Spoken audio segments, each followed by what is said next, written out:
Bonjour à tous et bienvenue dans cette nouvelle vidéo de présentation. Alors aujourd'hui, retour dans le monde merveilleux des lampes puisque je vais vous parler d'une lampe donc qui m'a été envoyée via le marketplace DHgate par le vendeur Global Outdoor Product. Cette lampe, c'est un modèle de la marque JetBeam dont vous pouvez trouver l'adresse mail ici et donc c'est le modèle DDC 25. Voilà, alors je ne connaissais pas cette marque, mais mon petit doigt me dit qu'ils font de bons produits. Voilà, je dis ça, je dis rien. Donc on va ouvrir et vider la boîte. Hop, la lampe, la mousse. Et hop, voilà. Donc, bien évidemment, on retrouve une notice. Alors, notice en anglais et en chinois. On retrouve, alors, une fois n'est pas coutume, des pièces détachées en fait. Donc vous retrouvez un tile cap, le bouton pressoir, au cas où vous le casseriez, ainsi que des petits anneaux pour tout ce qui concerne en fait l'étanchéité de la lampe, puisque j'y reviendrai, mais elle est certifiée IPX8. Je vous dirai ce que cela signifie. On retrouve, alors je sais pas si on vient le voir, un petit cordon pour pouvoir l'accrocher en fait, pour pouvoir accrocher la lampe à votre poignet. Voilà, on retrouve d'ailleurs la marque dessus, JetBeam. C'est assez sympathique. Et on finit avec cette lampe. On va essayer de voir moins flou, ça pourrait être sympa. Voilà. Donc, JetBeam. Donc, vous pouvez voir qu'elle est, je le dis souvent, mais là, c'est encore plus vrai que d'habitude. Vraiment une finition très soignée, très sympa, bon matériau. Vous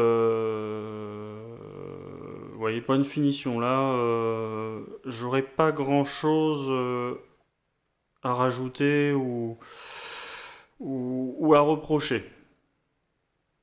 On atteint vraiment des niveaux puisque je connais, je peux en parler du niveau Surefire. Là vraiment, on est vraiment pas loin. Donc, cette lampe, en résumé, qu'est-ce qu'elle nous fait? Elle dispose de trois modes, donc high, low et le strobe. Elle dispose, on verra, d'un affichage qui vous indique donc le mode, mais aussi le niveau de batterie. Quelque chose d'assez sympa et d'assez rare. Elle peut développer jusqu'à 600 lumens selon le mode défini. Et normalement, pas testé, mais normalement le faisceau lumineux porte à 300 mètres. Donc, cette lampe, c'est une... Alors, on le voit bien là. On va essayer de le... Voilà. C'est une lampe de type LED avec donc un bulbe T6 CRE XMLU2 pour les plus férus de technique. Donc comme je le disais, en mode high, elle peut théoriquement illuminer jusqu'à 300 mètres, en mode low jusqu'à 70 mètres. Alors elle est fournie sans pile, malheureusement, mais marche avec au choix deux CR123A ou une 18650. Donc pour ma part, j'ai mis deux CR123A. À noter qu'on retrouve les petits systèmes d'étanchéité. On va revisser. Donc fournissant les piles, hop, elle fonctionne via le bouton poussoir, le tile cap qui se trouve ici. Un peu dévissé. On appuie, voilà, comme ça. Alors, le meilleur moyen de vous montrer l'utilisation de cette lampe, c'est de la faire marcher. Donc, on va l'allumer. Voilà. Alors là, elle est allumée. Donc, alors, le H que vous avez vu, c'est le mode high.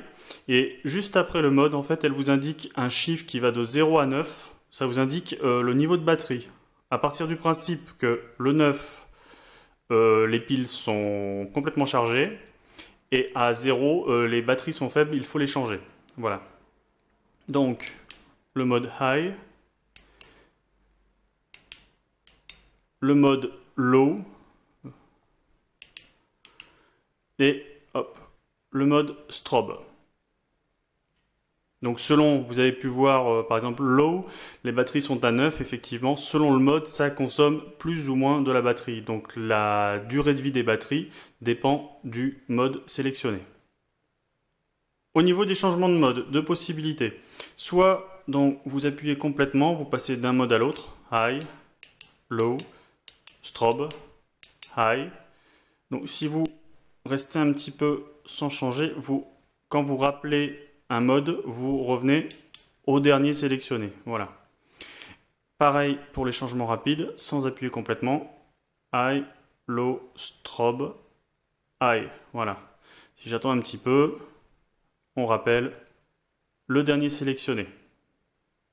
Au niveau de la puissance lumineuse, donc en mode high et en mode strobe, puisque le strobe c'est du high qui clignote, vous êtes à 600 lumens. Et au niveau du mode low, on est à 30 lumens. Au niveau de l'autonomie, donc en high, vous avez 2 heures avec 2 CR123A ou une 18650. Et vous avez 25 heures d'utilisation en mode low. À préciser que vous avez un accès direct, quel que soit votre mode, au mode strobe en appuyant 2 fois rapidement. Voilà, plus ou moins utile. Selon l'utilisation que vous en avez. Je finirai par quelques caractéristiques. Donc, elle est waterproof IPX8. Donc, en fait, ce qui signifierait qu'elle est étanche à 1 mètre, voire 2 mètres pendant environ 30 minutes. Donc, sous la pluie, ça posera aucun problème. Elle est shockproof. Vous pouvez la laisser tomber d'1 mètre. Et de ce que je vois là, je pense que ça doit bien être le cas. Au niveau des dimensions, elle fait 152 mm de long, 38,2 mm au niveau de la tête et 25,4 au niveau du tile cap. Et elle pèse hors pile 148 grammes. Voilà. Donc impression générale, c'est vraiment une belle lampe. Hein. Là, on est dans du haut de gamme. Puisque bon, la lampe fait quand même aux environs de 80 $, mais quand même, on est dans du haut de gamme. Peu de chances que vous soyez déçus, et je retiens surtout la très très bonne idée de ce petit display, ce digital display qui vous indique à la fois le mode, ça à la limite on pouvait le voir juste en voyant la luminosité, mais aussi l'état des batteries. Et ça c'est vraiment très très bien.